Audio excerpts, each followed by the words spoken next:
Podcast starts now. What is up, everyone around the globe? I have had so much coffee this morning. Oh, I wow. am jittery as hell. So, tell me more.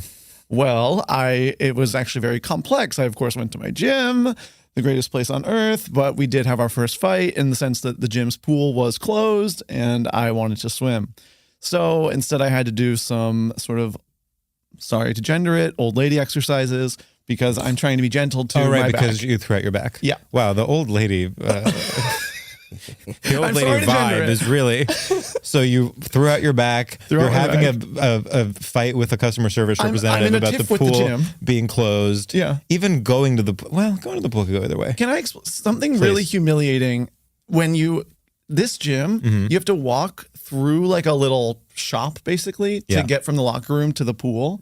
So you're in a vulnerable place. I'm in a Speedo walking through a store, basically. And then the person at the desk is like, oh, the pool's closed.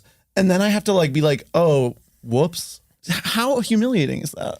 Well, yeah, there's nothing like, well, also you've already mustered up the courage to be, essentially naked in public.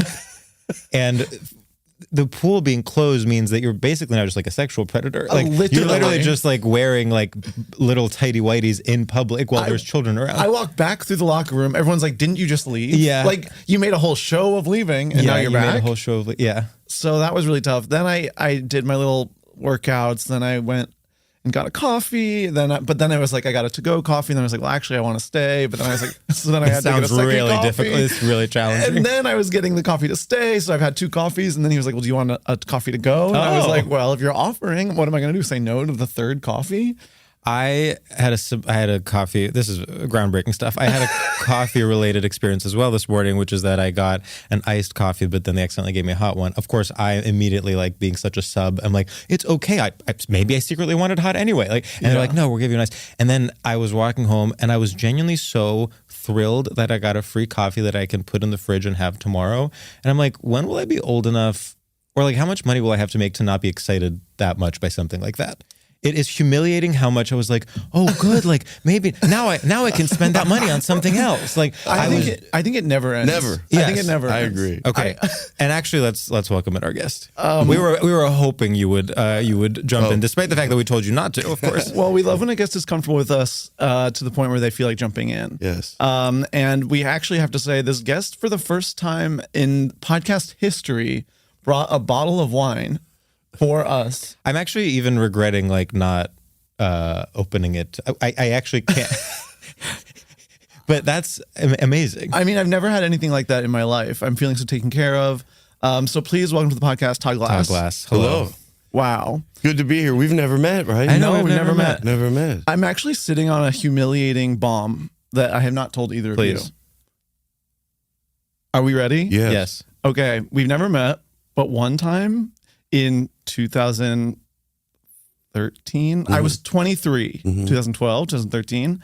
After your big Marin appearance, I emailed you. And I emailed you back. And you emailed me back. You remember this? I email everybody back. After that, by the way, only after I came out on Mark Maron, because I didn't react to any emails. And after that, I did, because I thought I might get some emails. And after I was reading them, I mean, let me tell you something. They're pretty heavy. They're heavy. They're light. Sure. They're heavy. They're everything. And I went, oh my God, the fact that these would have sat on deaf ears or fallen on deaf ears, I'm so glad. But you know what? There's a chance. Tell me what you wrote, because I'm pretty good. Like, no, it's so embarrassing because I was literally like 23. Were you even out yet? No, I was like out to my friends, but I was closeted to like my parents. Oh my God. Were you doing comedy? I was like just starting stand up. Wow. This is crazy. I love it because you don't know like how paths cross. So let me hear what you wrote. So I emailed you basically being like, like, listen to you on Marin. It was so inspiring, blah, blah, blah. And being like, I was like, I'm coming out to my parents tomorrow. Wish me luck. And you responded, how did it go? And then humiliatingly, I was like, I didn't actually do it. No. Like I got cold feet basically. But I must have, I never give generic. It's always like, I've really tried to, assert myself. Yeah. So someone feels like, oh, he read this and he really, but some of them that you were, so how long did you put it off before you? Probably like another year and a half. But it is crazy to like look back. I read it this morning because I was like, what did I sound like that? Yeah. And it was like genuinely humiliating because I was going to be like, it'd be so funny to read it out loud. And I was like, no, actually, it would just be embarrassing. What kind of, I won't make you read it out loud, but what kind of humiliating? Like what was the tone? You sounded like unsure of yourself? Or you sounded too sure of yourself? I sounded like the language was very like almost bro-y. Like it reminded me of like how I used to talk and text specifically and in a pejorative way. Mm-hmm. And it was very like, I don't know, of the time, like being sort of like, there aren't that many gay guys in comedy. Like it's weird to be gay in open mics. Yeah. And that was one of my things, which is in a good, how much things have changed in that period of time, because I didn't want it to become my identity. That's what really scared the shit out of me. And then my manager said something great. He goes, it's not the most interesting thing about you. It won't be your identity. But I think 25 years ago, that probably wasn't as true. Once you mentioned on stage if you were gay, your act pretty much was usually about that, which I understand. It doesn't have to be that way anymore. But it was. I didn't want it to be like, oh, am I gonna just be? That's gonna be who I am. Yeah, gay comedian Todd Glass. Well, I feel like I was really similar. I reacted to it for the first like 5 years. All I was doing was like really alt, like everything has to be weird and playing with the form. And now I'm like settled. Yeah. That's funny you say that. You mean not outside of being gay, just your style of comedy? Yeah, because I was like, well, I don't want to be just like the gay guy. And then I went through another 5-year period where I was like, I'm just the gay guy. And that actually, now I'm settled in like a nice place. Yeah. I had an experience recently. I hope my dad is not angry that I'm saying this, but I love him to death. But I released a special and like, I sort of perversely pride myself that not all of my material is about being gay, which is of course some weirdly internalized homophobia, I'm sure as well. But there's no time to get into that. But like when I was mapping out the material for the special, there were like sort of 4 sections, and only one of them was basically gay material. And I was like, great, this will appeal to many different kinds of people. There's stuff about politics or stuff about like jobs I've had, whatever. And my dad watched the special and he was like very complimentary, and then he goes, was this mostly for an audience of LGBTQ plus people? Because a lot of the material is about that topic. And I was like, oh my God, after all of that, even just that 4th is enough for someone who maybe doesn't watch a lot of like quote unquote gay comedy to be like, oh, that's what this is. Right, right. I hope I'm not just trying to jam this in there, but it was a thought that I had yesterday that I think fits right into this. And with the show, it just happened. It could be about a billion things, but it happened to be about like heated rivalry. Yes. And I know there's a lot of people that might go, because you just know. I haven't even heard it yet, but you know. And then slowly you see these things. There's going to be people that say, no, I'm all right with it, but it's just like every show now. And then, or they'll go, oh, no, I'm all right with it. Just, I wouldn't like that if it was a guy and a girl. And you can factually break these things down and go, no, girls run out on the ice all the time and kiss their boyfriends. You can break down what they're saying. And you go, if you think it's too many gay shows, or that they can't get over that it's just a love story. And I think people feel they're so scared to say that you don't even have to use the word homophobic, because it falls on deaf ears. You got to just call a behavior. You go, you're so afraid to say you're not all right with it. But I can prove to you that's not a bad thing, because you go, yeah, I guess I have a problem with it. Instead of coming up with these fake things. Right. That's not the real reason. I'm not arguing with you. I'm telling you. So if you, hold on. I'm sorry. If you're able to just say that, like, be honest with yourself. Yeah. Because I watched, and I said, here's an example of that. If you are 100% all right with it. I watched movies my whole life that were obviously a guy and a girl. I never had a problem realizing it was a love story. I go, that's a guy and a girl. I can't get over it. I can't. So it was very easy for me to get over. Just, it's a love story. I saw past. And that should be the same way. If you're not a bad person if you're not 100% okay. But it's okay to go, completely. I must not be, because you're right. It does get in the way. That's okay. Yeah. At least you can deal with that and be honest with it, instead of coming up with 5 or 6 fake reasons that you're having trouble with it other than the truth. And you don't even know you're coming up with fake reasons, because you're starting with the assumption, you're like, well, if there's one thing I'm not, it's prejudiced. But I do feel weird, so it must be something else. Right. Yeah. Mm-hmm. I just like the writing. I like that you said that, because I think sometimes it is unknowingly. Completely. But, if somebody says, well, you have to at one point go, yeah, you're not maybe it needs to be put out there more. You're not a horrific person if you go, well, I guess I'm not all right with it. No, completely. I think I assume almost more cynicism sometimes, where like when people are watching Heated Rivalry, I'm like, thank you for the support. Like, I'm like, wow, look at you. You're watching it as if it's not like just enjoyable for everyone. I completely I assume that all the Heated Rivalry love, I'm like, are you guys trying to prove something? Yeah, I'm like, are you being like patronizing? I don't even like it that much. Yeah, like, what is what are you trying to prove here? But I do think it's sincere. But it is sincere, yeah. But we are both more cynical, and we're like, what's your angle? Yeah. Maybe it's that I've only seen clips, by the way, but enough where I could talk about it. Yeah, you get it. You get it. Maybe it's that in a good way that people are just seeing that it is. If you're, oh, it's just they can appreciate the love story. Maybe they thought they couldn't.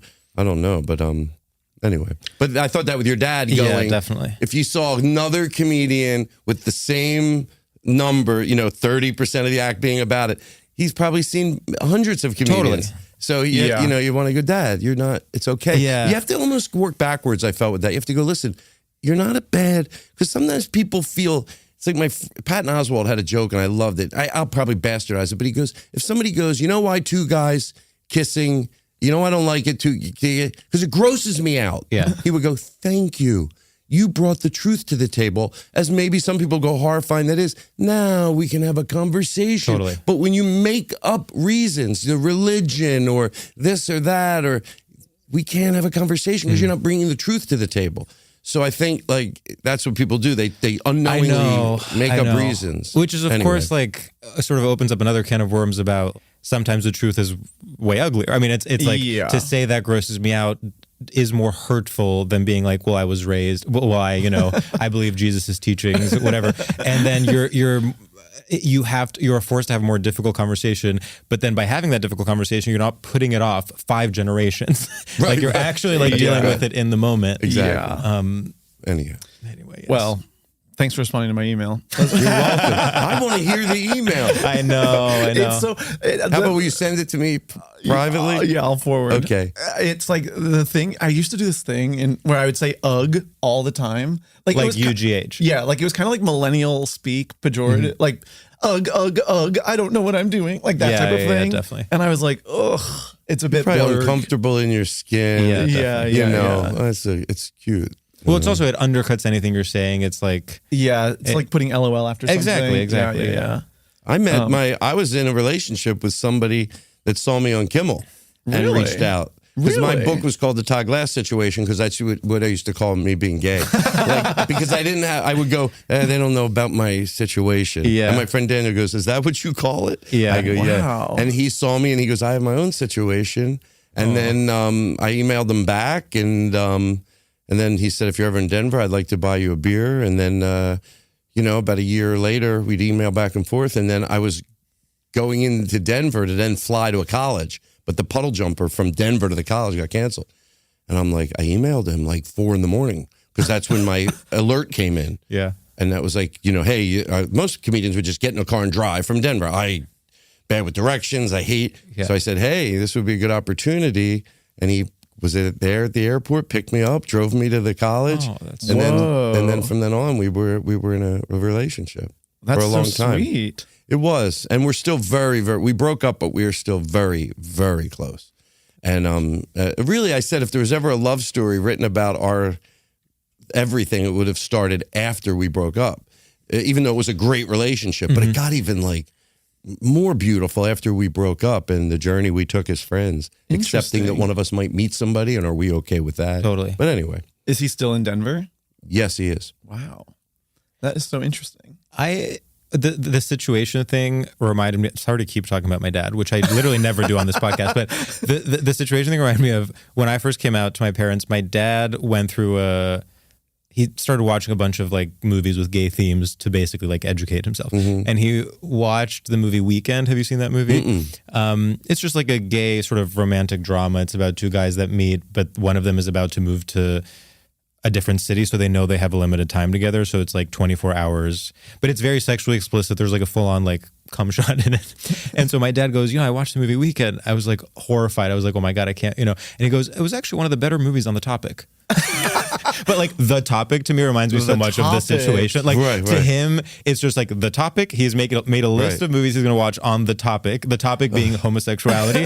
And he thought this was actually one of the better movies on the topic. And it's funny because in that case, if somebody says something, that go, well, I wouldn't like that if it was a cum shot, if it was a straight movie. And you could go, you know what? Okay, that I'll buy. I see that. Because you would go, you're not lying. You would right. In this case, no, he had no problem with the cum shot, but he did. But he was like, there's too much gay stuff in your stand-up comedy special. I'm like, pick a lane. Yeah. That's so funny. The topic is really good. But also, he's right. It is one of the best movies. It is one of the better movies on the topic. Highly recommend. Sometimes in my act, I don't talk about being gay a lot. Yeah. And I wanted to make sure that I wasn't being, maybe homophobic on myself. Sometimes if a crowd wasn't great, I wouldn't talk about it. But I go, are you not talking about it because just right now it's not interesting to you? You talked about it, you didn't. Yeah. I wanted to make sure because I thought maybe it is. So what I did was one night it happened accidentally. I went there, I solved it. I just was talking about a relationship, and then I went, when you're in a relationship, blah, blah, and the point came when I went, he would come home, and I would just move on with the joke, and I went, that made me good. So you're not embarrassed about it. You're not afraid to tell audiences like they might judge you. Yeah. So when I don't want to talk about it specifically, which I do sometimes I think of funny things that, but yeah, I'll just at least be honest about when I'm talking about it. I don't keep it too generic.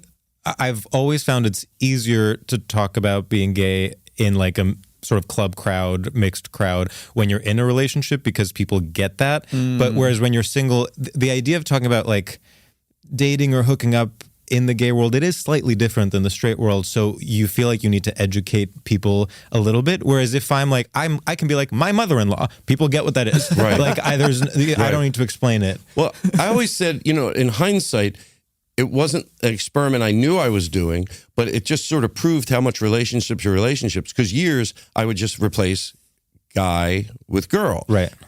People go, oh, you had to make up those stories. And I would go, oh, no. I didn't make up the stories. I just switched the sex. Yeah. But if there was any difference whatsoever in there are some, of course. Of course there's some. Right. But the bulk of them, a relationship is a relationship. Yeah. And so no one ever sat in the audience watching my material going, I just don't. None of his relationship jokes, I didn't relate at all. No, they were sitting there laughing, going, it's just like us. His girlfriend is just like our. Yeah. And they get to feel better about themselves because they're relating to you on a human-to-human level. Right. And then you're talking about a guy. Yeah. So that's why, I'm sure you've all talked about this when somebody goes, oh, it must be great with two guys. No, it's good with your buddies because you're not in love with them. Yeah. You can't get hurt as much from them. So with two guys, there's a lot of crossover. It's not, it's not... just you and your friends, Well, sometimes, Yeah, that's true. Well, what do you mean? Well, you know how gay guys can mix the social and the friends sexual. Can become sexual partners, can go back to being friends. There's hurt feelings and there's tenderness and that is the same, Yes. Yeah, I feel like when I first was starting, like it was really daunting to like come out on stage every time. But then, like, basically being in New York and having, like, a strong group of gay guy friends, I really got addicted to sort of, like, the cadence of gay guys hanging out with each other. It's such a funny, like, back and forth constantly. And I was like, wait, I never hear this. Yeah. So then I kind of got obsessed with, like, just that. I think we went all the way in the other direction. Both you and I went all the way in the other direction because we developed a group of friends in New York at some point that were, like, all gay guys. And then we forgot that was not... the average person's experience. And I went from, like, when I was starting out in Boston, it was very much like I was very often the only gay person on a lineup, very often performing for like super straight, like clubby crowds. And then in Brooklyn, it's just so easy to get used to like queer rooms and like shows that are like all gay. I even sometimes I still feel myself being like old guard. Like I'll be like, it's really important you cut your teeth in front of a mixed crowd. Yeah, definitely. Like you got to go where people don't like you. Yeah. And it's like, I don't even know if that's true, but I do have that in my head. Yeah. And I kind of wish I did. Well, it does. I know I do too, but I do you get a sense of accomplishment when you see someone who like is not the type of person that would like you or that would relate to you in day-to-day life, and then you say something, you see them laugh, you're like, well, I did it. That is more difficult than making like some random gay guy laugh that like could be my friend. That's true. It's true. It's complex.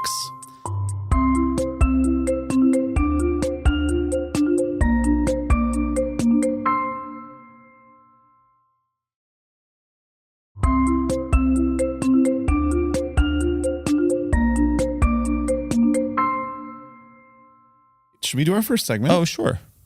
Okay, Todd. Yeah. I mean, this is a get ready. Get ready, because this is stupid. No, this is good.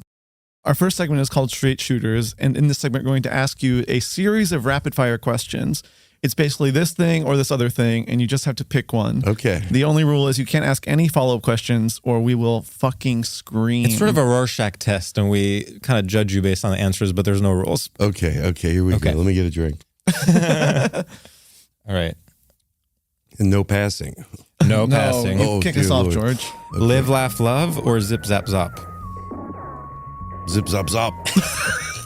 It's about the notes you don't play, or these overnight oats are just okay. It's about the notes you don't play. Oh, this is great because there's really no. I went zip, zap, zop. Oh, no, never mind. I forgot. Domino's Pizza or Checkers the dog? Domino's Pizza. I'm always hungry. One battle after another, or one tattle upon your brother. Ooh. Can you say it again? One battle after another, or one tattle upon your brother. One battle after another. Jesus, take the wheel, or gorgeous, I'll have the veal. Gorgeous, I'll have the veal. Pluribus or struggle bus? What? A struggle bus. I don't even know what that is.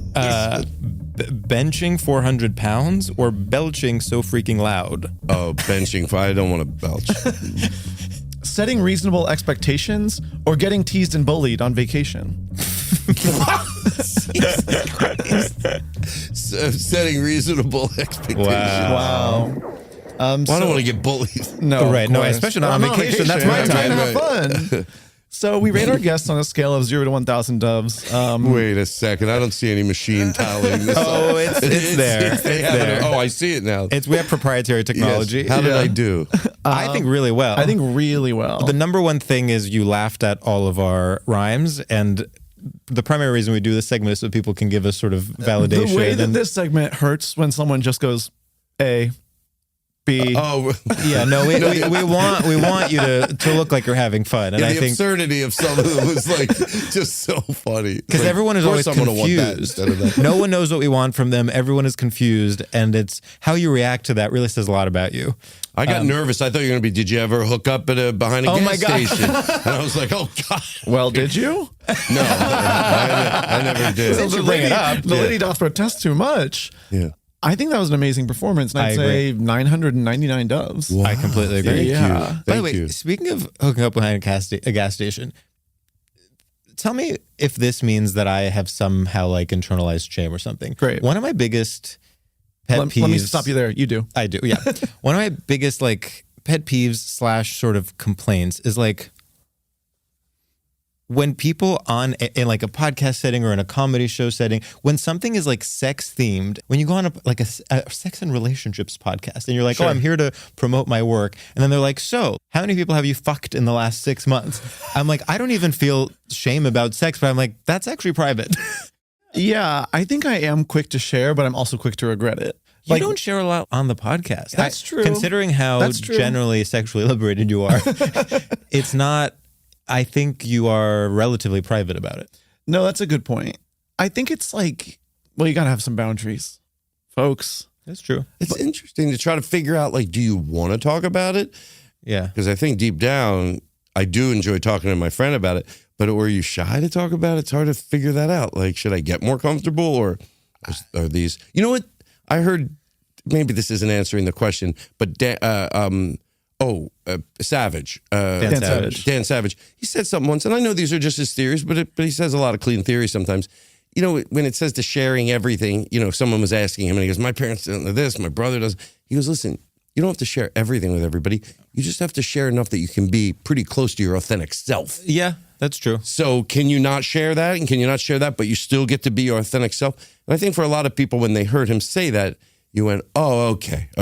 Yeah, you don't have to share if you have a fetish or you have this thing. Not everybody has to know everything. But you can't hide that you're gay because then there's no way you could be your authentic self. Right. Or whatever you are. You know what I really appreciate is someone I kind of appreciate an oversharer because I'm never I kind of appreciate someone who like gets too drunk or something. Or like someone who like then says they're the wrong taking thing. attention away from you. Because then I'm like, okay, finally I can relax. Now I can say something crazy and it's never going to be as crazy as what they said. Yeah. I can it's an important role in the group. for someone to be the drunk one. Someone has to do it because if not, everyone else is like, oh, I had my one glass. I'm good. Thank you. Yeah. Like I need someone to be reckless and it can't be me. That's why I was afraid to do. The only drug I've only done, well, liquor, if you call that a drug, pot and mushrooms. Yeah. But one night I was I want to do X. That's the only thing I want to do is X. I want to make sure it's pure. Can we get it from like, everybody wants to. Yeah, we'll connect you to some people. But no one cares. Everybody cares. But some people might be more maybe. But there was one night. It was my friend and his and her boyfriend, who is what I call just absurdly good looking, just like disgustingly good, pretty, handsome, both.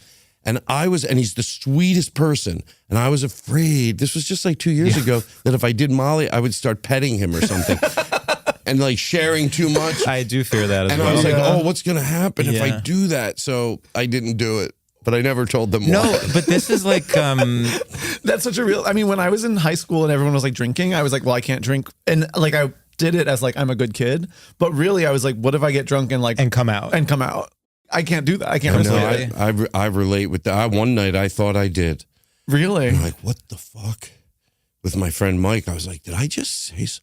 And I worked into a flop sweat. Yeah. And that was the only time I never messed up on stage, which is not not bragging about it. It's not healthy, but I never said boyfriend. Yeah. I think if I did, I would have just gone, yeah, my boyfriend, I overdid it to make it look like it was a joke.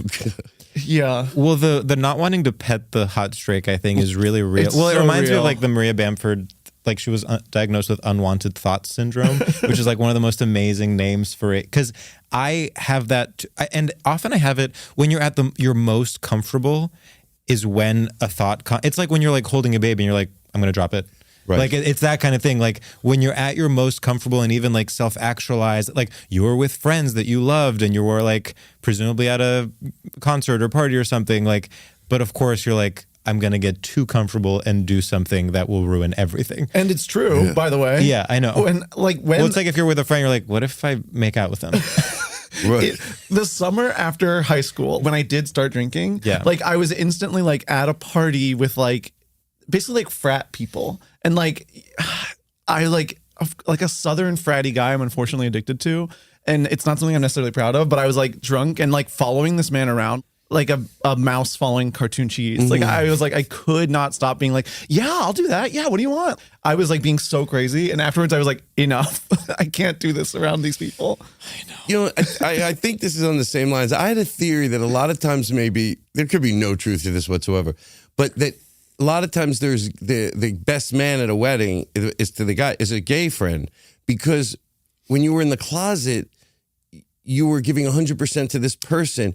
And even if you had a crush on him and you never did anything inappropriate, you just had a crush, you never, but you're available. You want to drive there, you want to drive there, you want to do that. So you become close. And if that person ends up being, secure with themselves and the friendship after you find out, because I would like, I did this, I was so nervous that I would like, and that's what and the thing was, that's what I would do to get out of, like if someone said that girl has a crush on you, I would just start drinking. Really? Because I would get out of it by being sloppy drunk.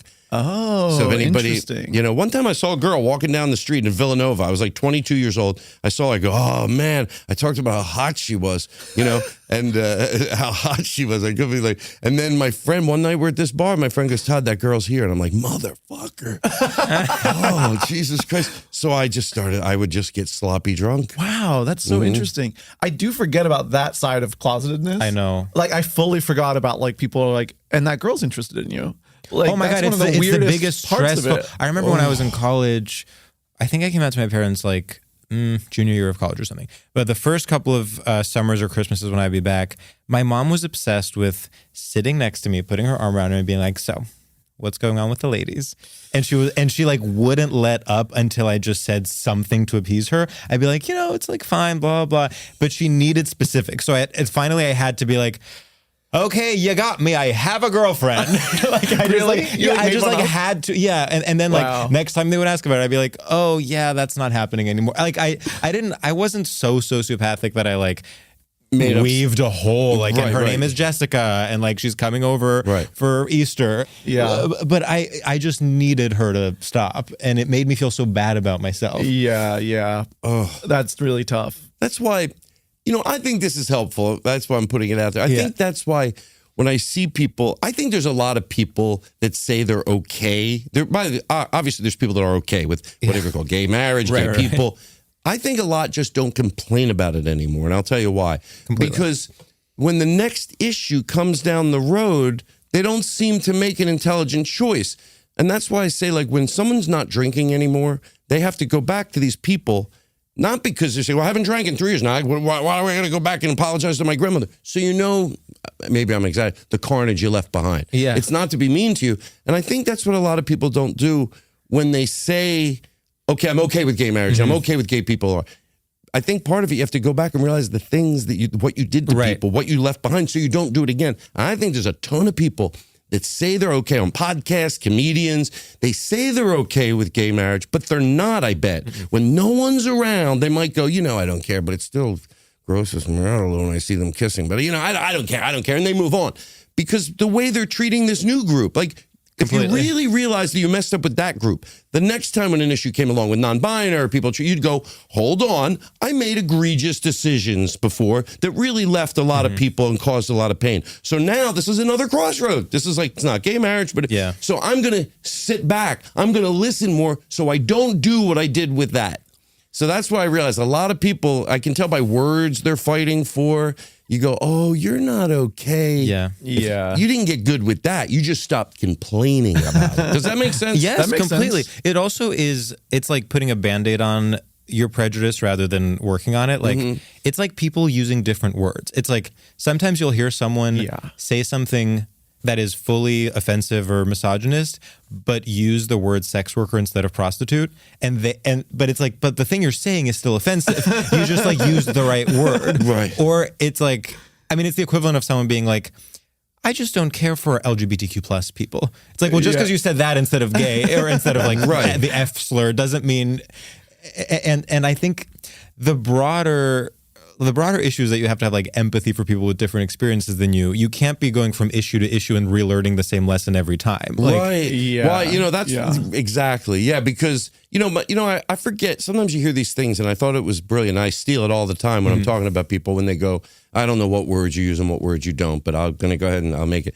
like, whether it's retarded or gay as a, is that they always say, I can't say it anymore. And I go, I don't want you to not say it because you can't. I want you to not say it because you don't want to. Because it would be like to me when somebody goes, oh, you can't say that anymore. I think that would be like if you went to, let's say you went to you had a kid and you go to child therapy to learn how to communicate with your kid better. And if you're a smart person, you tell the story, well, I learned with my daughter. Now we went to the counseling and I learned with the new kid I'm better. Like, I don't say you're a lazy pig. I mean, I'm a better person for it. And yes, and my relationship with all my kids is so much better now. That would be a person that did it well. But the other way of the person go, I can't say it is to go, oh, I can't call my daughter a fat, lazy pig anymore. Oh, I can't. Wait, you mean you want to still? So you stopped it by a court order instead of going, exactly. Oh, no, my life is better now. So, like, I don't want anyone to stop using words. I want them to want to. Yeah. And that's the question. Not why don't you stop that? Why don't you want to? Yeah. And you might disagree with me, but at least now we can have an honest conversation. Why do you want to hold on to that word? Right. And I think it's a lot because they don't realize what it leaves behind, But I don't want anybody to stop saying anything if they don't want to, I think, But there's almost like you need to take like an empathy test in order to like use whatever word you want, because like someone do you know the comedian Stavros Halkias? He's really great. He's a straight guy, and I think he is part of the community that sort of like calls things gay. Sure, but it's like, he is so sweet and not homophobic that I'm sort of like, you've earned it. It's fine, and he has, and he's doing it almost as a joke. Well, it is as a joke, and I'm sort of like, there's like a way you can almost like have the empathy and like be able to do it. It's like I can. I mean, I don't want to get into hot water here, but it's like I can be hanging out with a close female friend of mine and in conversation be like, okay, bitch. Right. And it is not reading as a misogynist slur, but I can also be like a sexist guy literally calling a woman a bitch, and it is sexist. Right. I think this is where, for what it's worth, I don't want to go on too long about this, but these subjects always interest me. That's where I think a lot of confusion happens. when you're using it ironically. And, whenever I hear a comedian, I hear Jerry Seinfeld always talk about this is what everyone should do. And I go, oh, I hope it's not what I sound like. Yeah. I just want to say, here's what's worked for me. And sometimes in comedy, you hear adages. It's up to you whether you want to go, oh, I'm going to apply that to when I do comedy. Yeah. It's up to you. You don't have to. But one of them that I heard Gary Shandling say that just stuck with me is, be careful you're not feeding idiots. Now, you don't have to be careful, but if you say, in other words, no, I'm not racist or I'm not homophobic, then you're probably going to take that to heart. You can't go, no, I'm not racist, I'm not homophobic. Hey, how about that adage? Do you apply that to your act? Be careful, you might be feeding idiots. To go, no. Well, then you're probably not 100%. Because I think you would. I don't want, if you could have a joke and know from your heart you're not, but can you go, would somebody in the audience that is racist or homophobic or sexist, would you feed them? And Right. I think that's why some of that stuff sometimes you got to be careful. If you it's true, because choose it can be interpreted. It can be interpreted Yeah. and feed an audience. Yeah. And sort of that's a good point. That's anyway. But that I try to be careful of that, because I have when I'm around my house. Yes, I have a twisted sense of humor because I know 100% the people that I'm in my living room with know that it's just absurd. Right. And that's why it's so funny, It's like after you have a very intelligent conversation at your house about being who you are, and then all of a sudden go, oh, Lisa's coming over, she's bringing her girlfriend. I go, oh, she dates a girl, gross. Completely. Because you buy it in that moment. Totally. That moment. But an audience doesn't know, if you're using it ironically or not, or what your true feelings are. I know. Yeah. Anyway. It's a good point. And of course, what complicates it even further is like a non-in-person audience, because you can build an audience. Like you at this point have people know you enough that when you go to a show, they maybe share your politics, maybe share your point of view. But then a random person can find a video of you and be the idiot that you are inadvertently, accidentally feeding. Right. You know what I mean? Yeah, that's a good Which point. complicates That things does even complicate more. things. Yeah, and you decide whether you want to sort of take that into consideration sometimes. Yeah. And that's the comedian's choice. The comedian's choice. Comedian's choice. Yeah.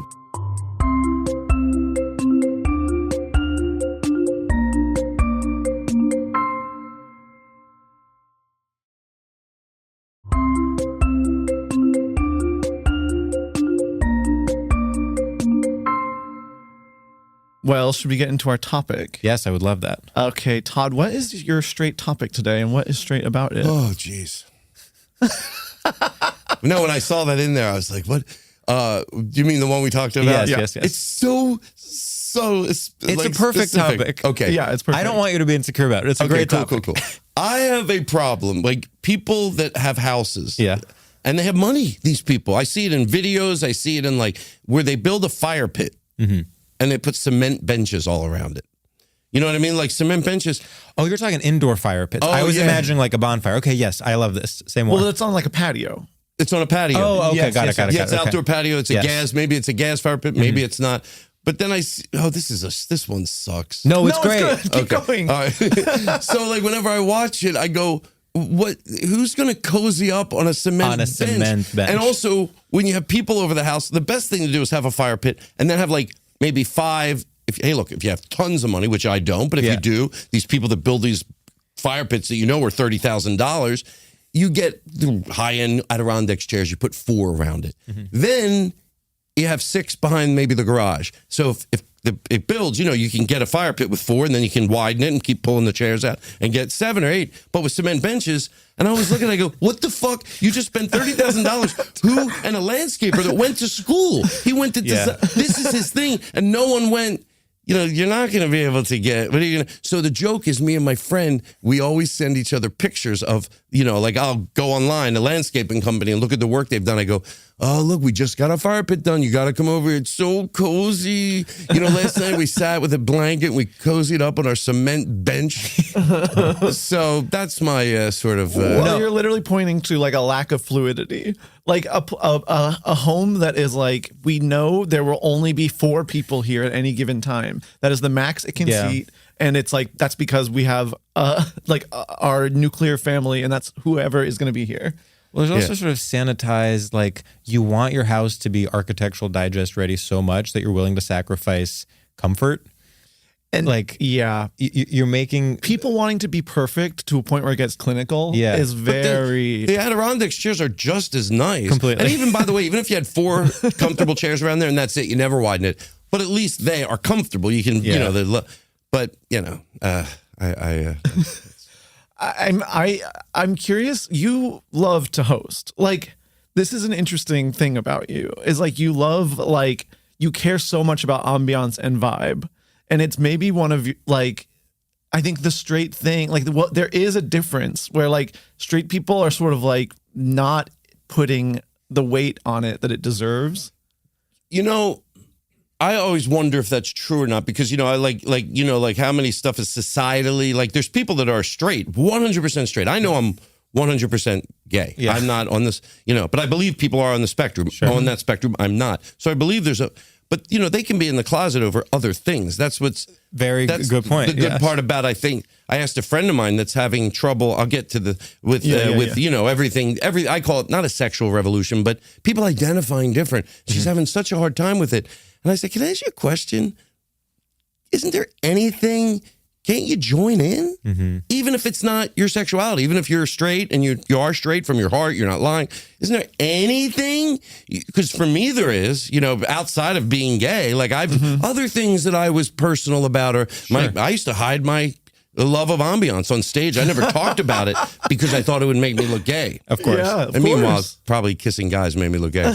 But it's hard to tell. But I think that there's a lot of straight people probably that are better at it than they admit. They just keep it. And those times are changing with that too. That's what I like about it. It's harder. People used to go, I have good gaydar. Their gaydar isn't as good as the years pass on, because there's a lot of straight guys that are comfortable in who they are, and if they happen to be flamboyant. And so I like that it's harder for people to tell now. But I care. I mean, I'm constantly can't believe how wrong. And when I say wrong, I don't mean right for me. People go, well, Todd, no, wrong. Ambiance is so done wrong. You go over someone's house and it's so fucking bright. I go, what are you doing? That's why I'm afraid to go over some people's houses. Like, they go, come on over, we're having a New Year's Eve party. I go, if I go over and you have every light on, I'm going to be miserable. Completely. And so, like, I'm constantly, like, you know, at my house, you know what I say? When you go to a resort and they have torches, it's low lit. Mm-hmm. So just do that, you know? Right, like emulate the thing you think of as having a good ambiance. Yeah. But people get it off. People get it wrong a lot. Well, it also, go ahead. Well, I am torn on whether it's like I'm just shy of showing my ambiance or if I literally don't get it. Because sometimes you'll go to someone's house and you're like, but you do live like this. Like, you are like suffering from these lights every single day. Do you know what my ex said that I ruined him, like when he's at a wedding and it's so bright? He goes, I used to never take it in. Oh, forget it. Yeah. And then if no one's dancing, no wonder no one's fucking dancing. It's bright. And these are wedding planners. This is what you do. So he was telling me that a friend of his said, you know, my new girlfriend is much better at ambience than I was. But he goes, now I don't fight it. I love it. And I love the term he used. He goes, I was suffering, just unknowingly. Wow. I was unknowingly suffering because he likes the new way so much better. Hey, look, if you're someone that likes your house bright, okay, fine. There's maybe a small sector. But I think most people, they just don't think about it. They'll come over my house and they'll have a little conversation and go, oh my God, I appreciate this so much. So I feel comfortable to go over to their house. And I get there, I'm like, what the fuck? Like, I can't hang out here. And I'm not nitpicking. When I'm saying 10 is its brightness, I'm talking about like we're shooting something with lights. I'm talking about this brighter than this. Yeah. Oh, completely. Yeah. And you're like, what? Who's going to want to hang out here? Restaurants do it a lot. Yeah. I mean, the what you're describing about like men being taught something by their wives and then realizing they have been suffering in silence this whole time, I think expands to so many other things. It's like, for example, it's like men will just like not buy underwear. They'll be like wearing like old tattered underwear, and then their wives will be like, so you should buy new underwear every few years. And then they'll do it and they'll be like, oh my God, it's like so much better. I feel so much more comfortable all the time. Yeah, I'm sure there's things that I have like that too that I didn't use. Well, you know what? In my first relationship, I didn't used to trim my nails. Now, they weren't gross. Like on a scale from 1 to 10, they weren't a 10. Mm-hmm. Sure, but they were a 5 or a 6. Interesting. Yeah. And now I'm like obsessed with, I think about Chris all the time, and the trim your nails, trim your nails, trim your nails. Yeah.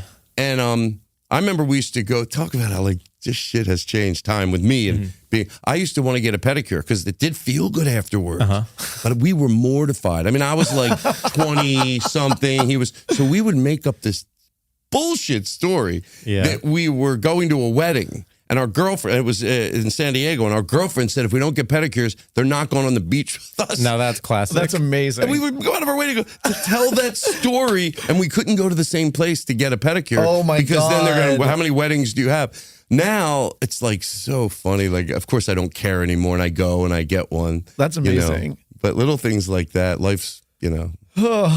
Anyway. Well, this is, I mean, I've told this story before, but this is the classic story that I told you where my dad went to like buy underwear, but was afraid of seeming like he cared too much. So he just goes to the salesperson's like, what are you looking for? And he goes, my mom usually just buys them for me. But he was like, 27 at the time. Like he was like too old to be saying that. But he just is like, I can't be bothered with aesthetics. And like, that's something my mom does. Well, this is there. We do have like a leg up on like Ambiance, I think, because like it's almost, I do think we're like, we have a bit of an arms race of Ambiance in like the gay community. Yes. Well, where it's like there's a competition of like, well, I went to his apartment and it was actually gorgeous. And they actually have this style of lamp. Yeah. And I'm like, I didn't know we were doing that style of lamp. And then it's like, I go home and I'm like, well, fuck, my lamps are fucking hideous completely now. And I'm like, well, I got to go to the store. It's time to go on eBay and find the perfect vintage lamp because that's what we all have to have. But you know what? This is the opposite. You're talking about being closeted about loving Ambiance.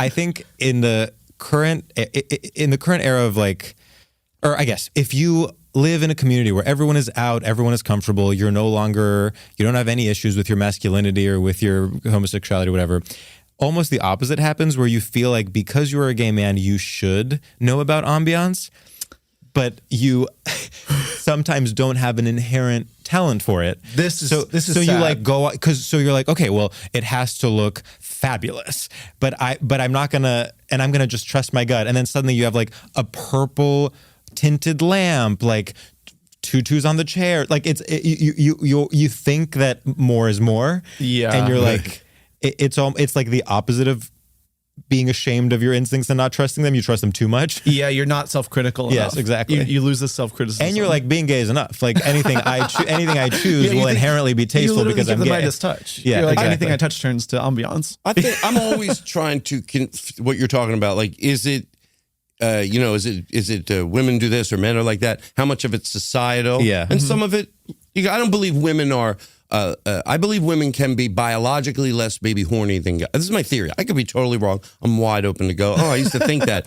With that said, I don't think it's biological how much women are that less horny than men. I think it might be, but not to the proportions because they were shamed. Yeah. So I think it's the same thing with Ambiance. I wonder, how much of that is because they're ashamed, or like when we used to go, gay people have good taste. I thought maybe it's because they're not getting married.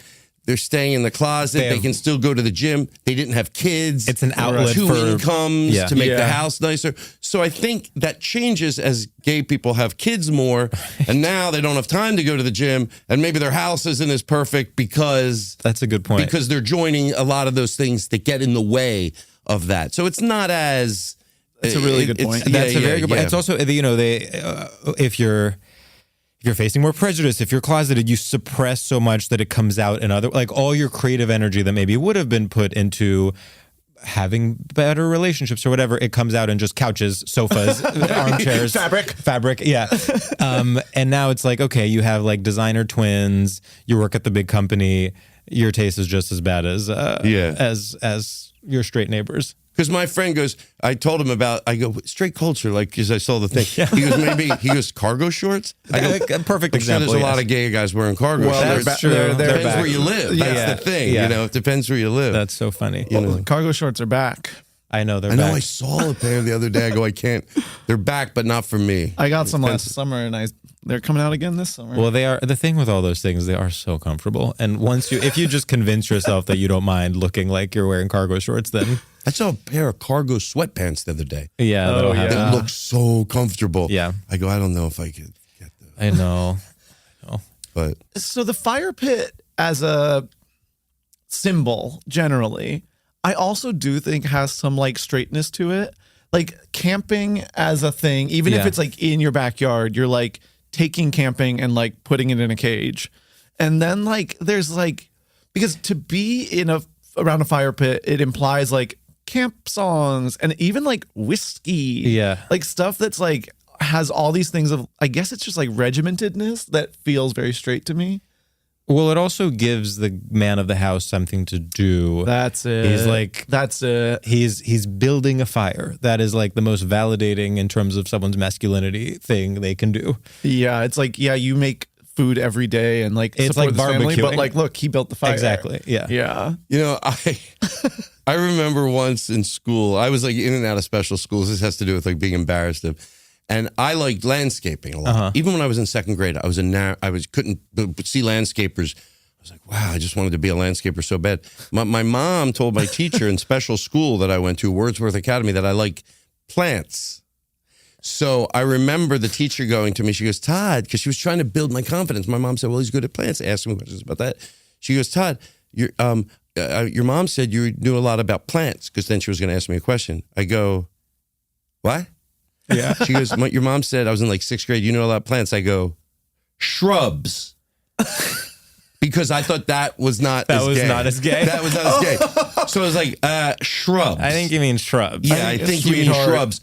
You know, because, and then she goes, well, what is this? And she was so sweet. All my teachers were, but I was so, you know, probably knew I was gay at that point and everything. She goes, well, this plant here, what's wrong with it? It's not doing well. And I go, it has ick. You need to throw it out. Now, ick isn't even a disease plants get. Fish got it. And we had a fish tank, so I knew the fish would get ick. And so I go, but that was so mean. I think back how mean this poor teacher, she was probably 23 years old, you know, and I'm like, throw it out. There, you didn't boost my confidence. Shrubs. It's so funny what we apply like shame to. Like to me, a plant, I'm like, that's the most masculine thing you can care about. It's like a plant in a yard. But it is complicated because gardening is so gay, but then like landscaping is so straight. I backhoe shrubs, baby. Yeah. You know? Shrubs. That's amazing. I you know, besides coming out, you know, about 10 years ago, like we just mentioned, I have like so many other things. I'm so happy that I'm, like I said, sort of not fighting this, because there's a lot of gay people that are giving other groups struggling a hard time. Yeah, for like sure. they always get mad that people keep adding letters to the end of it. Look, it's hard for me to remember too, but shut the fuck up. Let them add more letters, you know. Yeah. But whatever. But I'm joining. I like it to be more and more just comfortable in my skin, not embarrassed. You know, like there's other things. Like I remember saying this even 10 years ago, and I go, oh, you can get that out of your vocabulary. When I was talking about something like my weight, I would go, sometimes when you repeat it now, you even hate to, because it's so like who I don't want to be. It's not a big deal what I'm about to say, but I can do better. I talk about my weight. I go, I don't mean to be a woman about it. And I go, what do you mean a woman about it? Honest? Isn't that what you're really talking about? Completely. So I stop that. Like, just talk about your weight. Like, I feel a little fat right now. I don't, you know. Yeah. But yeah, back then I would go, I don't want to be a woman about it. It's like assigning that they care about their weight, but men don't. Men do. They care about just as much. In a big way. I have a question that is maybe annoying and maybe we can skip.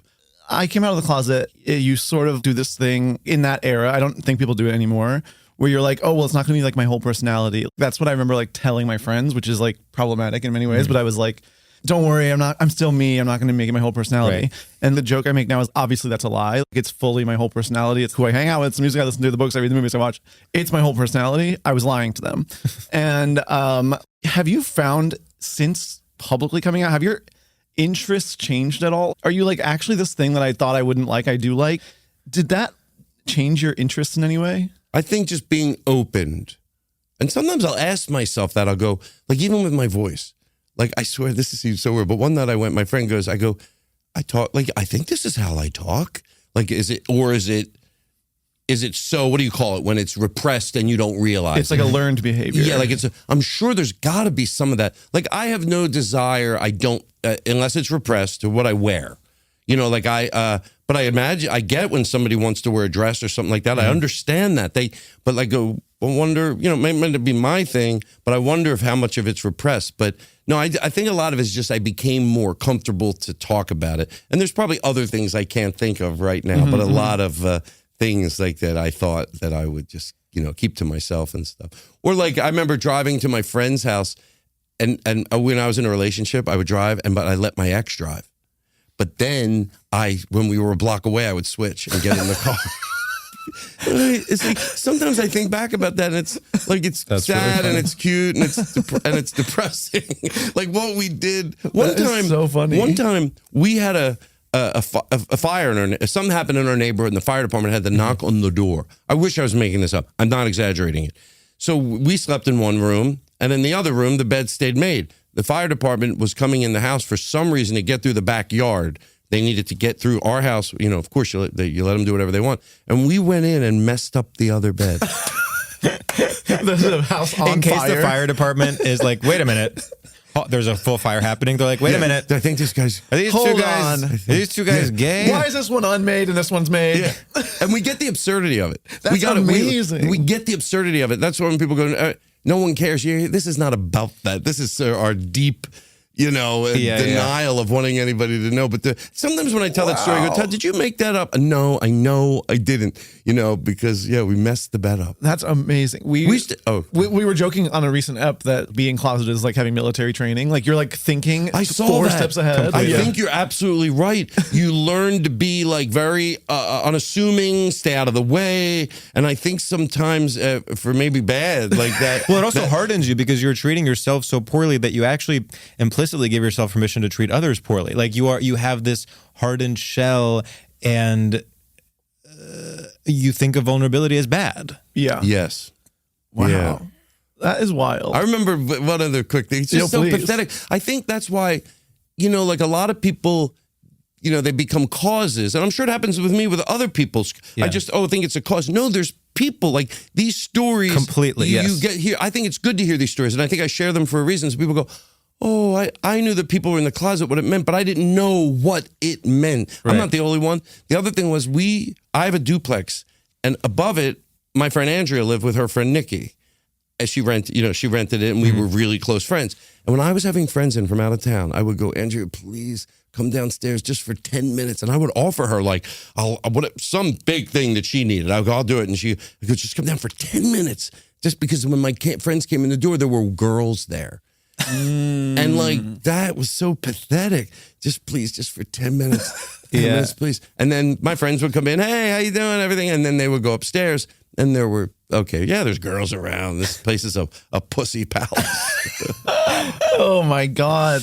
I do. This is interesting. I think at least I'll speak for myself. I like to kind of erase the closeted time. I'm like, yeah. But now I'm so out and everyone knows how comfortable I am, blah, blah, blah, blah, blah. And it is like interesting to revisit and be like, all this stuff was very real and I forget about it. That's so crazy. You do forget until sometimes somebody, one other quick thing. Please. When I used to set the table, I used to tell Andrea a lot, or my friend Gina, I go, Gina, if anybody asks, I go, you say you set the table. And I go, don't. And then one time, I want to have the anger that I had then, because sometimes you want to lessen the anger because you realize how absurd it is now, but I'll give you the anger that I had. They go, oh my God, the table looks so nice. Who said it? She goes, Todd did. He didn't want me to tell anybody. I was so fucking mad. Oh, no. I was like, just after everybody left, I go, Andrew, what do you fucking do that for? I was so embarrassed. So after that, I would give her, it was like a drill. I go, okay, what are you going to say when people ask you to set the table? So then she went the other extreme, which was all right, but she would laugh. She goes, oh, it was nothing. She would always, and meanwhile, I'd be like, well, you don't have to say it's nothing. Take the glory a little. Yeah, you're like, she it's goes, pretty good. It's nothing. It takes me 2 minutes. But yeah, that time, and I remember how embarrassed I was that she said, oh, Todd said he didn't want anybody to know. Oh my God. The gay guy touch to set a table and have people take note. I've got to take a peek at this table. Well, it's also like this will happen with women friends who just love you and want to support you, but when you're closeted, it feels like a betrayal. Because they'll be like, Todd is so great. He's so good at insert gay thing. He's so good at setting the table. He has such an amazing taste in fashion, whatever. And you're like, don't say that. Don't say that. Like there was this family friend when I was a kid that used to come over and we would play with Barbies. And in my mind, it was, it's something that happened behind closed doors. We were in a bedroom and we were playing with Barbies, and the parents didn't have to know that that's what we were doing. And then one time she came and she goes, I brought the Barbies because you like playing with them so much. And suddenly my secret was out, and you could hear a pin drop because both sets of parents were like, how do we deal with what was just said? Yeah. It's so funny that type of stuff. Yes, I relate with. I have a distinct memory of my grandmother walking in on me playing with a Barbie, because I have 2 younger sisters, so they were all over our house, playing with a Barbie, walking in, seeing me do it, and then walking out of the room, and then I'm like, where is she? And she was outside having a cigarette, and she was like, like puffing with a cigarette, just being like, I need a second to like process what just happened, and then we can talk. That's so funny. I remember my mom or somebody saying, me and my ex, Chris, and they were being nice. I should have been appreciative of it. My mom didn't care. She would go, oh my God, they're like Martha Stewart, the 2 of them. Totally. I'm like, oh my God, are you fucking shitting me? You need to shut the fuck up, Mom. Well, yeah, you think everything's a slur. Someone will be like, your wedding is so chic. And you're like, oh, so you mean gay? Yeah. Just say it. Yeah. Just say gay then. Now, not so. Oh my God. When I hear these stories, it gets me wound up tight. I know. Thinking about it. The Barbie. I know. It's. I remember I was afraid to have I wish I would have had my mom on my podcast before she died, just 2 years ago. But I was afraid, like, does she know stuff that she's going to tell? Oh my God, Todd used to comb my hair. I'm like, oh my God. I was like, that was the most embarrassing thing. But I didn't want to say, Mom, don't mention. Yeah. When I was like, I don't know how old, probably in like 2nd grade, you know. Wow. Yeah. Even now I tell that I feel a little gay. Yeah. And I'm all good. Well, this is the space for it. Yeah. Even for me to say I'm gay is pretty cool. Every time I say it, do you know that? I don't know about you guys, but right now, when I say it, I go, I'm appreciative. I can say it. Yeah. And also know, is this a better life than you thought you'd have? Completely. Because I'm not making this up. My thing was I met another guy, and he was like me, just a regular guy, and we were friends, and we both bonded that our idea was we didn't have follow through with this idea. We were going to meet a girl that had cancer, and then she would die. And then you say, oh, I never got over blah blah blah. Yeah. That was a plan. And he liked the plan. He goes, I had a plan like that. But in hindsight, and I wrote a book, and I wanted to call it "All I Ever Wanted to Meet Was a Nice Girl with Cancer," and then they didn't want to let me call it that. And Simon & Schuster was so nice that I gave up on it. I said okay, because they were so wonderful with the whole process, and I was nervous, and I thought. I didn't even want to use the word closet in the book because that get out of the closet, I hated that too. Not anymore. But so I go, how about if we call it "All I Ever Wanted to Meet Is a Nice Girl with Cancer" and other dumb things I said to keep the closet door shut. So it sort of explains it in the title. Yeah. I still think that would have been a better title. I mean, that's a great title. It's more intriguing. On the longer side. It's a bit long. It's a bit wordy. Or the subtitle. But all I ever wanted to meet. I even said, no, it's very good. All I ever wanted to meet was a nice girl with a terminal disease. I was like, how's that? Oh, that's a little softer. And then smaller writing and other thing.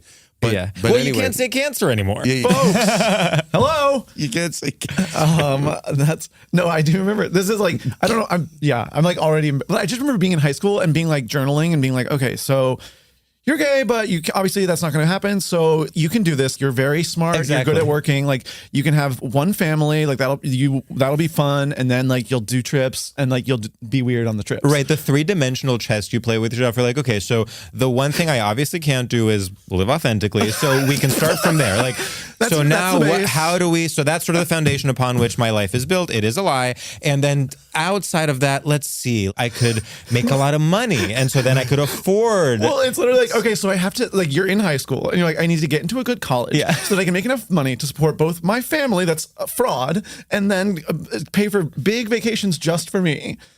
It's so crazy. It is. and I think it's in the same line. I remember like these things that don't have follow through, these ideas you have, and one of them was I never did anything with a girl. I never fooled around with a girl. Did either of you? I did. I mean, I like made out with girls. Okay. Well, I've had sex with girls. I know. You whore. So one day my friend Jimmy he was like this girl, and the other girl, now I knew she just had a baby. She was like 22 years old. She just had a baby. Now, just because she had a baby doesn't mean she wouldn't want to fool around. Yeah. But I remember I was in the car, and my friend Jimmy and that other girl went in the house, and we're sitting in the car, and I go, Todd, please, she's got a baby already. Like, to me, that was okay. You don't have to have sex. Yeah. And I'm not kidding you. This is the most I ever did with a girl. And I was like, Todd, you got to do it. And I took my hand and I put it on her knee. And then I got it right off, and I just made an excuse to get out of the car. I go, hey, let's go see what they're doing. Yeah. But like, why did I think that her having a baby? Like, it's not thinking they're like, so crazy. She's never going to want to fool around again just because she had a baby, you know? Yeah, also putting the onus on her. Yeah. Being like, it's not me. She had a baby. She was like so weird ever since the baby. She doesn't even want to fool around. Exactly. Yeah. You know women.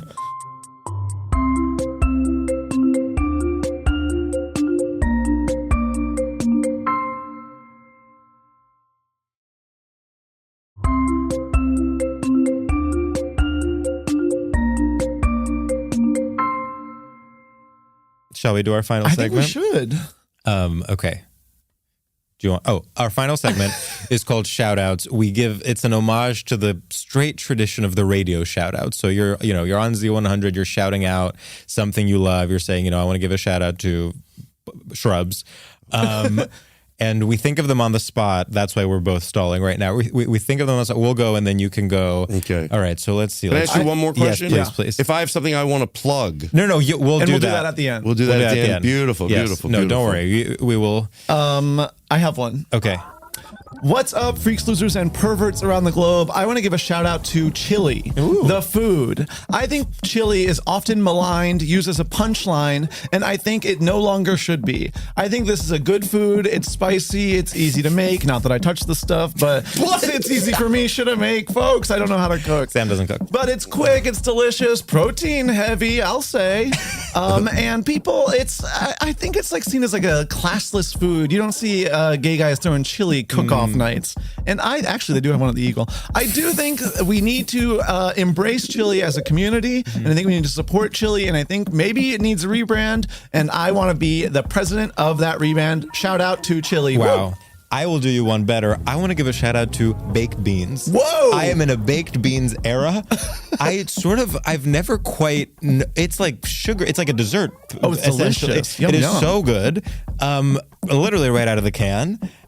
Talk about something that makes you feel like a real man is having a can of baked beans.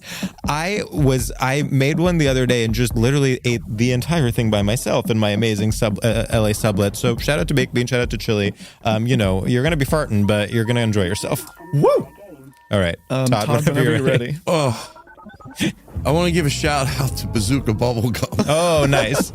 It's very good, and I love it. I just love the taste. And it's so good, and not enough people do it. I get the Bazooka, the tape, and then I take little pieces. Oh my God! Wow! And I love it. This is so shocking. Yes, Bazooka and that's loose in your pocket. I have like 3 of them in there because I can't. Well, I also have this, but I can't always get this type of Bazooka bubble gum. It's this tub here. This is already wrapped up. But I love the flavor of it, and I'll tell you a little something personal. It reminds me. One time I met this. He played minor league baseball, and it was like one of the first people that I ever had an experience with. Which, you know what? As bad as being in the closet was, the explosiveness of figuring out. It's kind of hot. It's kind of hot. That's why that's when what I it's all watched, about. I know it was young. What was the one? The 2 guys there, English.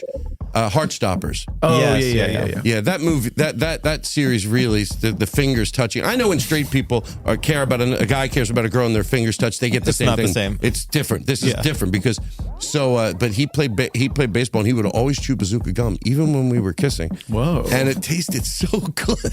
So to this day, whenever I think of it, I think of this. But the Bazooka gum. So I mean, that's like something out of like a war movie where it's literally. like Bazooka gum reminds you of the man that you lost to the war. So beautiful. Well, woo.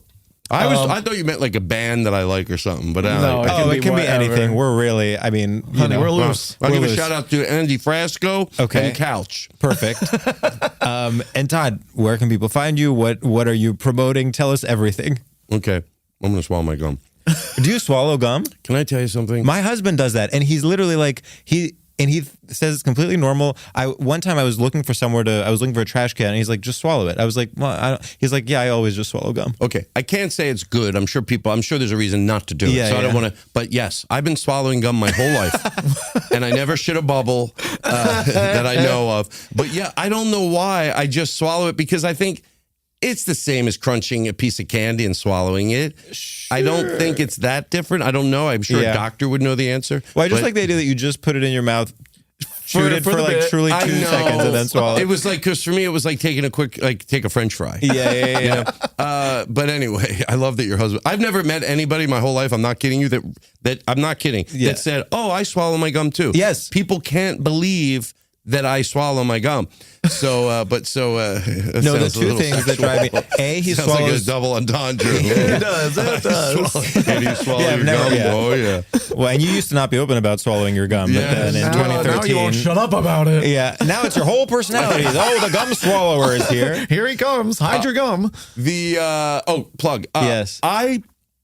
Long story very short, I do. You know, I've been doing stand up a long time, but in the last 2 years, I've been working on a show, and I have a band in the show. It's hard to explain. There's bits. It's stand up comedy. If anybody wants to go see a 5-minute highlight reel, Todd Glass, The Event of a Lifetime, it's on YouTube. They can get a little smell of the show. But we just did it as part of the New York Comedy Festival. We did 15 shows in a very teeny little room, and they all sold out. And we're going back to do Joe's Pub. All right. Which, if you don't know anything about Joe's Pub, I know you do. It's a very iconic place. Oh, our listeners are going to know Joe's Pub. Yeah, I'm really happy about it. March 5th, 6th, and 7th, I'm doing 6 shows, and this is the type of place that I always wanted to perform at. Like it's just, I see the pictures of it. It reeks of like not a comedy club, but a cool jazz club, cabaret. With soul. Yeah, it's really nice. So I'm like, I realize how little I'm going to have to do. That's the exciting part. I usually have to go into places and do a little transformation. I don't have to do anything. Well, you were talking, I mean, with your addiction to ambiance, you were telling me that you like will ask a comedy club to put black tablecloths on their tables. Sometimes I will, I'll go. You know, like even, I know this sounds weird, but I think you'll appreciate it. I know we're going in for the close. Yeah. But like later in my career, now look, the club has to have something I like about it. Otherwise, I don't want to go. But when a club has great crowds and they've curated these great audiences, but I can't go to a club now that serves food in orange baskets with white paper. I just can't, because look, you can make something shabby chic. You can, that's easy to do. And I don't mean just look a little better. I've gone into places where the staff gets there and they're like 2 hours of just, you know, I maybe have somebody with me. Let's do this. Let's gel those lights. Let's put a curtain up there. That kitchen light's coming out. Very quick fixes. And staff gets in and they're like, this isn't a little better. This is shut the fuck up nice. Yeah. So you can do a lot. There's a reason I was saying it. Oh yeah. So you go, but when food comes out, you can do anything you want. If food comes out in an orange basket with white paper, it's like their way of going, don't even try to pretend this is a nice place. Yeah. Look at this. And I always go, that's the ugliest way to serve food. And I know there's one club, I always go, isn't there a club that's going to hear this? Probably. I know, And they serve it in orange basket with white paper. How do they rationalize it to themselves? What do they say? They go, but it's not the ugliest way you could serve food. Well, guess what? Send me a picture of what is. Right after the pandemic, I had to ask clubs because they were using plastic cups, which I got it. Most people were more comfortable with plastic cups. Right. But you're not putting red Solo fucking cups out on the table. If you have to use it, we'll use a high-end clear plastic glass. Because I just can't be on stage and it's just like, oh, you're in a shithole. So Joe's is class. Joe's is classy. There's plates. There's real silverware. It's rolled silverware. So and it's shrimp cocktail. You're gonna love it. I'm gonna come to your show. I live in New York. I'm actually just visiting here, so cool. I'm gonna be there in March. So I'd love you to come. I'll put you on the guest list if you want to go. I think you'll be. I can't wait. You'll be impressed. Yeah, everyone go to Todd's show. Damn, that sounds so fun. This was so great. Thank you so much for doing this. It's been a real pleasure. Appreciate it. It's really been so nice to have you. Yeah, nice to meet you guys. And you're going to send me that email. I'm going to forward you that email. God. It's going to be I'm going to leak it. Humiliating. But, you know, that's what life is all about. That's what life is all about. All right. Bye. StraightioLab is a production by Will Ferrell's Big Money Players Network and iHeart Podcasts. Created and hosted by me, George Civeris, and Sam Taggart. Executive produced by Jenna Cagle. Co-produced by Becca Ramos. Edited by Lauren Stumpf and mixed and mastered by Doug Bain. Artwork by Michael Fales and Matt Grubb. Theme music by Ben Kling.